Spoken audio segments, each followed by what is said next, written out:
नमस्कार दोस्तों, कैसे हो आप सभी। उम्मीद करता हूँ बहुत अच्छे होंगे, लगातार अपनी तैयारी कर रहे होंगे। मैं आपका अपना दोस्त अजय भार्गव फिर से आप सभी का स्वागत करता हूँ। आज की कक्षा में हम पढ़ेंगे भाई विजयनगर साम्राज्य के बारे में या फिर बहमनी साम्राज्य। काफी बार यहाँ से परीक्षा में प्रश्न आते हैं, तो हम यहीं से देखेंगे कि जो जो इम्पोर्टेंट फैक्ट होंगे वो सारे मैं आप लोगों को करवाऊंगा कि किस प्रकार से इनकी शुरुआत होती है, क्या क्या महत्वपूर्ण यहाँ पर फैक्ट जो घटित होते हैं उनके बारे में हम जानेंगे भाई। तो चलो शुरुआत करते हैं। उससे पहले मैं एक क्वेश्चन एमसीक्यू के माध्यम से शुरुआत करूंगा। सारे के सारे टॉपिक हम इसी प्रकार से करेंगे। भारत में चिश्ती संप्रदाय का संस्थापक किसको कहा जाता है? तो भाई सबसे पहले आपको ज्ञात होना चाहिए चिश्ती संप्रदाय क्या है। एक प्रकार से हम कह सकते हैं जो सूफीवाद होता है उस सूफीवाद को ही हम चिश्ती संप्रदाय कह सकते हैं भाई। ठीक है। तो इसकी जो शुरुआत की थी भाई चिश्ती संप्रदाय की, वो अबू अबाल चिश्ती ने की थी। तो आपसे पूछा जा सकता है कि इसकी शुरुआत किसने की। तो इसकी जो शुरुआत करने वाला कौन था बेटा? इसकी जो शुरुआत करने वाला था वो था अबू अबाल चिश्ती भाई। कौन था? अबू अबाल चिश्ती। अगर आपसे पूछ ले कि विश्व भर पर इसकी जो शुरुआत किसने की थी, तो इसकी शुरुआत जो की थी वो अबू अबाल चिश्ती ने की थी। लेकिन बात जब भारत की आती है तो भारत में इसकी शुरुआत किसने की थी? भारत में शुरुआत, तो भारत में जो इसकी शुरुआत की बात आती है तो किसने की थी बेटा? भारत में इसकी शुरुआत की थी ख्वाजा मुइनुद्दीन चिश्ती ने। और जब हरियाणा में इसकी शुरुआत की बात आती है कि चिश्ती संप्रदाय की हरियाणा में किसने शुरुआत की? हरियाणा में शुरुआत, तो हरियाणा में किसने की थी भाई? हरियाणा में शुरुआत की थी फकरुद्दीन सकरागंज, जिसको शेख फरीद के नाम से भी जाना जाता है। और अब्दुल कादिर क्या था? इसने एक प्रकार से हम कह सकते हैं कादरी जो संप्रदाय था उसकी शुरुआत की थी भाई। तो यहां तक सारी चीजें क्लियर। अगर आपसे पूछ लिया जाए कि चिश्ती संप्रदाय का संस्थापक कौन है, इसकी शुरुआत करने वाला कौन है, तो अबू अबाल चिश्ती। भारत में इसकी शुरुआत करने वाला कौन है भाई? ख्वाजा मुइनुद्दीन चिश्ती। हरियाणा में चिश्ती संप्रदाय की शुरुआत या संस्थापक किसको माना जाता है? फकरुद्दीन सकरागंज, जिसका नाम क्या है? बाबा फरीद। वही बाबा फरीद जिसका मकबरा फरीदाबाद में है, तो वही यहां पर उत्तर रहेगा। और अब्दुल कादिर ने क्या किया था? कादरी संप्रदाय की शुरुआत की थी। तो राइट आंसर भारत पूछा है, तो भारत जब पूछा है तो भारत में इसकी शुरुआत करने वाला कौन था बेटा? ख्वाजा मुइनुद्दीन चिश्ती था। नेक्स्ट भाई देखो, अब हम दक्षिण भारत के कुछ राजवंशों के बारे में पढ़ेंगे। प्रांतीय राजवंश है, यहां से परीक्षा में काफी बार प्रश्न पूछे जाते हैं, तो नोट कर लीजिएगा भाई। विजयनगर के ऊपर इन चार राजवंशों का क्या रहा है? बोलबाला रहा है। और इनके बारे में हम देखेंगे कि विजयनगर कहाँ है, क्या इसकी राजधानी रही है, कौन कौन से यहाँ पर शासक रहे जिनकी शासनकाल में बहुत महत्वपूर्ण घटनाएं घटी, वो सभी मैं आप लोगों को करवाऊंगा। तो देखेंगे संगम वंश, इसका जो संस्थापक माना जाता है वो हरिहर प्रथम एवं बुक्का को माना जाता है भाई। तो ध्यान रखिएगा भाई, संगम वंश की शुरुआत किसने की? हरिहर प्रथम एवं बुक्का ने, 1336 से 1485 ईस्वी। सालू वंश की जो शुरुआत की थी वो नरसिंह सालू ने की थी, 1485 से 1505। और तुलु वंश की शुरुआत वीर नरसिंह ने की थी, 1505 से 1570। और अरिविडु वंश की जो शुरुआत है वो तिरुमल ने की थी भाई, 1570 से 1650 ईस्वी में। तो अगर आपसे पूछ लिया जाए कि विजयनगर साम्राज्य के ऊपर किन वंशों का अधिकार रहा, किन राजवंशों का, तो सभी का आ जाएगा भाई। इस प्रकार के प्रश्न पूछे जाते हैं। या आपसे पूछेंगे संगम वंश का संस्थापक या टाइम पीरियड। लेकिन हरियाणा के जो एग्जाम होते हैं वहां पर ऐसे प्रश्न नहीं पूछे जाते। स्वाभाविक जो प्रश्न पूछे जाते हैं वो मैं आपको अभी आगे स्लाइड में करवाऊंगा। यहां तक सारी चीजें क्लियर। हाँ, एक चीज नोट कर लीजिएगा भाई, जो बुक्का प्रथम था इसने क्या किया था? अपने शासनकाल के दौरान चीन में दूत मंडल भेजे थे। काफी बार परीक्षाओं में पूछा गया है, तो ये आप नोट कर लेना भाई। यहां तक सारी चीजें क्लियर, समझ में आ गया एक एक पॉइंट भाई। चलो अब हम एमसीक्यू की फॉर्म में करेंगे, जो पीवाईक्यू पूछे गए हैं आज तक विभिन्न परीक्षाओं में। तो देखिएगा पहला प्रश्न, विजयनगर साम्राज्य दक्षिण भारत का एक प्रमुख साम्राज्य था। विजयनगर साम्राज्य किस वर्तमान राज्य में विकसित हुआ? मोस्ट इंपोर्टेंट पर्सन है भाई, तो फटाफट से कमेंट करके बताइएगा। तो विजयनगर जो साम्राज्य है वो कहां पर विकसित हुआ है वर्तमान में? तो इसका राइट आंसर क्या हो जाएगा बेटा? कर्नाटक।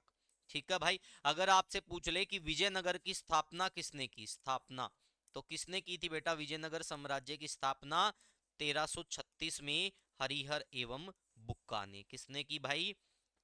हरिहर एवं बुक्का। ये काफी बार परीक्षा में पूछा जाता है भाई। ठीक है। अब इससे अलग जो प्रश्न पूछा जाता है भाई, इसकी राजधानी क्या थी? ठीक है भाई, विजयनगर साम्राज्य की राजधानी आपसे पूछ ले, तो विजयनगर साम्राज्य की अगर आपसे पूछा जाए राजधानी क्या थी भाई, तो राजधानी क्या थी भाई इसकी? तो इसकी हो जाएगी भाई हम्पी। ठीक है, क्या हो जाएगी भाई, हम्पी। अगर आपसे पूछे कि विजयनगर साम्राज्य के, ठीक है, खंड कहां से प्राप्त हुए हैं, तो विजयनगर साम्राज्य के जो खंड है वो कहां से प्राप्त हुए, यानी अवशेष कहां से प्राप्त हुए हैं, हम्पी से। और ये कहां विकसित हुआ है, ये कर्नाटक में। शुरुआत किसने की, हरिहर एवं बुक्का ने 1336 में। यहां तक सारी चीजें क्लियर, ये परीक्षा में काफी बार पूछा जाता है, तो बेटा बहुत ही इंपॉर्टेंट पर्सन है, इसको बड़े ध्यान से करना भाई। उसके बाद ईरानी राजदूत जिसने विजयनगर साम्राज्य का भ्रमण किया था, वो किसके शासनकाल में आया और कौन था। तो नोट कीजिएगा भाई, यहां पर ईरानी राजदूत Niccolo Conti, Abdul Razzaq, Domingo Paes, या फिर उपरोक्त में से कोई नहीं। तो पहला तो देखो, इसका अगर उत्तर आपको समझने का प्रयास करना है तो बेटा इसमें उत्तर देखो, निकोलो कोंटी, ईरानी लैंग्वेज ही नहीं बनती इस प्रकार की। अब्दुल रजाक, तो इसका उत्तर क्या हो जाएगा बेटा, अब्दुल रजाक भाई। निकोलो कोंटी क्या था, ये इटली का क्या था भाई, यात्री था। अब्दुल रजाक ईरानी राजदूत था। और डोमिंगो पायस पुर्तगाली क्या था, यात्री था। अब ये विभिन्न राजाओं के शासनकाल में आए, वो मैं आप लोगों को बताऊंगा। निकोलो कोंटी था, ये देवराय प्रथम के शासनकाल में आया था इटली से। अब्दुल रजाक था, ये देवराय द्वितीय के शासनकाल में आया था ईरान से। और डोमिंगो पायस था, ये कृष्ण देवराय के शासनकाल में आया था पुर्तगाल से। तो ध्यान से देखिएगा, इनकी पूरी डिटेल यहां पर मैंने दे रखी, देखो। देवराय प्रथम के समय इटली यात्री निकोलो कोंटी आया, विजयनगर आया था। एवं देवराय प्रथम ने ही सबसे पहले विजयनगर सेना में मुस्लिमों की भर्ती आरंभ की थी। मोस्ट इंपोर्टेंट पर्सन है, ठीक है भाई। तो जो ये देवराय प्रथम रहेगा, देवराय द्वितीय रहेगा, ठीक है भाई, ये किस में रहेंगे भाई, तो ये आपको कहां देखने को मिलेंगे, ये संगम वंश में। ठीक है भाई, यहां तक सारी चीजें क्लियर। एक एक पॉइंट मैंने यहां पर समझा दिया। देवराय प्रथम के शासनकाल में कौन आया, इटली यात्री निकोलो कोंटी आया, विजयनगर आया। देवराय प्रथम ने ही सबसे पहले विजयनगर सेना में मुस्लिमों की भर्ती आरंभ की थी। देवराय द्वितीय के समय में अब्दुल रजाक जो ईरानी राजदूत था, ये विजयनगर आया। और कृष्ण राय देव के समय पुर्तगाली यात्री डोमिंगो पायस आया था भाई। समझ में आ गया। अगर आपसे पूछ लिया जाए कि देवराय प्रथम और देवराय द्वितीय जो है, ठीक है भाई, देवराय प्रथम और देवराय द्वितीय जो है वो किस वंश से संबंध रखेंगे, तो ये रखेंगे भाई संगम वंश से।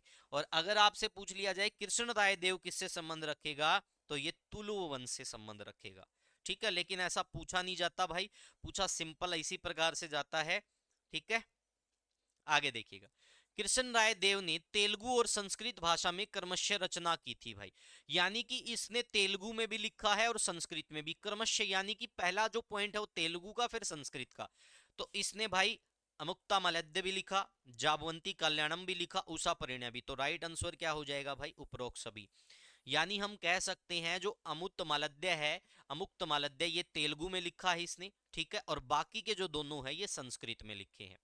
अब जो कृष्ण देव राय था, इसके राजवंश को क्या माना जाता है, तेलुगु साहित्य का श्रवण युग माना जाता है। नोट कर लेना, क्या माना जाता है, तेलुगु साहित्य का श्रवण युग।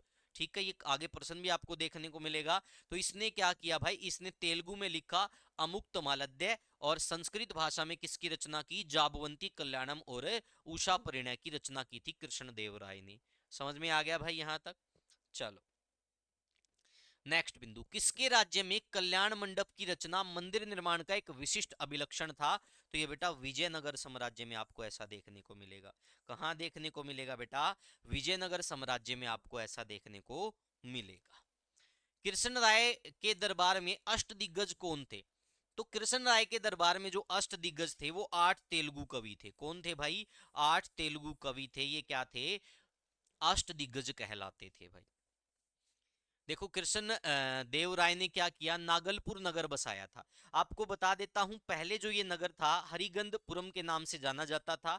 ठीक है, यहाँ पर क्या करता है कृष्ण देव राय, यहाँ पर नागंबा देवी का एक मंदिर बनाता, जिससे इसको क्या कहा जाने लगा, नागलपुर शहर मंदिर कहा जाने लगा, और फिर धीरे धीरे ये नांगलपुर नाम से जाना जाने लगा। कृष्ण राय देव ने विजयनगर का प्रसिद्ध हजारा मंदिर का निर्माण करवाया भाई। इन्होंने आंध्र भोज की उपाधि को धारण किया था।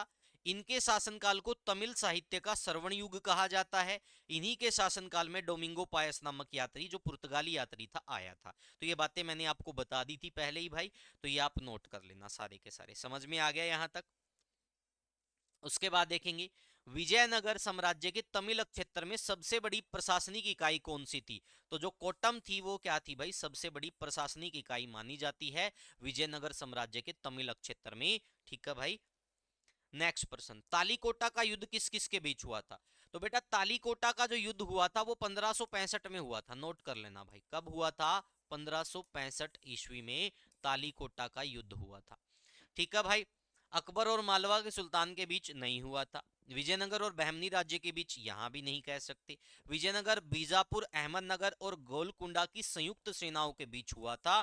तो राइट आंसर क्या हो जाएगा हमारा, राइट आंसर हो जाएगा हमारा सी भाई। ठीक है। और ऐसा मानते हैं कि तालीकोटा के युद्ध में रामराय नामक जो विजयनगर का राजा हुआ करता था, शासक था, ठीक है, वो हार गया था। उसके बाद में बहमनी राज्य का मतलब कब इसकी स्थापना हुई थी। तो इसकी स्थापना हुई थी 1347 ईस्वी में। और 1347 कौन सी सदी में आएगा, 14वीं सदी में। तो राइट आंसर क्या हो जाएगा बेटा, 14वीं सदी में इसकी स्थापना हुई थी। कब हुई, 1347 में। ठीक है। किसने की भाई, हसन गंगू, जिसको अलाउद्दीन बहमन शाह के नाम से भी जाना जाता है। और इसने गुलबर्गा को क्या बनाया था, इसकी राजधानी क्या थी, गुलबर्गा थी। ठीक है भाई, जो कर्नाटक में पड़ती है। नोट कर लो, बहमनी साम्राज्य ने 1347 से 1526 ईस्वी के बीच शासन किया। बहमनी साम्राज्य की स्थापना अलाउद्दीन बहमन शाह ने 1347 में की। इसे हसन गंगू के नाम से भी जाना जाता है। बहमनी साम्राज्य की राजधानी गुलबर्गा थी। यह दक्षिण भारत में दक्कन का एक फारसीकृत मुस्लिम राज्य था। अहमद वली शाह ने वर्ष 1424 में राजधानी को गुलबर्गा से बीदर स्थानांतरित कर दिया था। तो ये आपसे पूछा जा सकता है। लेकिन परीक्षाओं में जो प्रश्न पूछा जाता है कि गुलबर्गा कहाँ है, बहुत बार परीक्षा में आता है। तो मेरे को फटाफट से कमेंट करके बताओ कि गुलबर्गा कहाँ पर है। ठीक है, गुलबर्गा कहाँ पर है, फटाफट से बताइए भाई। तो मैंने आपको पहले भी कहा था कि गुलबर्गा कहाँ है, गुलबर्गा कर्नाटक में है, और ये काफी बार परीक्षा में आता है। बहमनी राज्य की प्रथम राजधानी निम्नलिखित में से कौन सी थी। तो आपको पता है पहली राजधानी गुलबर्गा बनी थी, बाद में बीदर स्थानांतरित किया था, वो मैंने आपको क्लियर कर दिया था। तो राइट आंसर गुलबर्गा कहां पर है भाई, कर्नाटक में।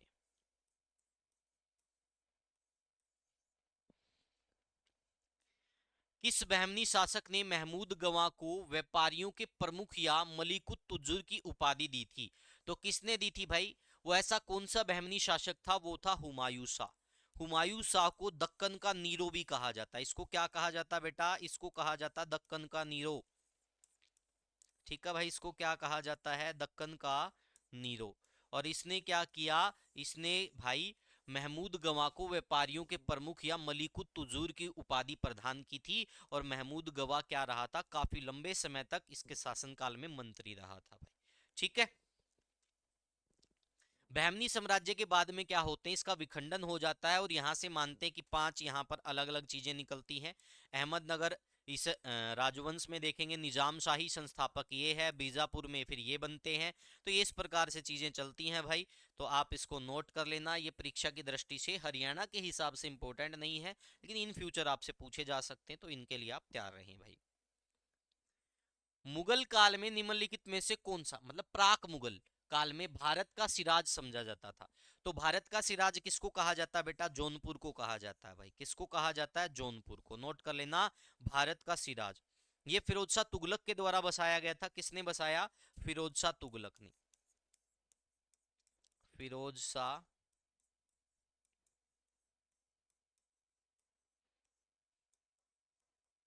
आपसे पूछ सकते हैं किसने बसाया, फिरोज शाह तुगलक ने।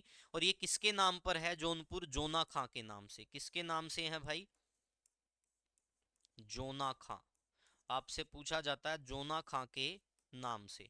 और जोना खां किसको कहा जाता है, जोना खां कहा जाता है मोहम्मद बिन तुगलक को। किसको कहा जाता है बेटा, मोहम्मद बिन तुगलक को जोना खां कहा जाता है।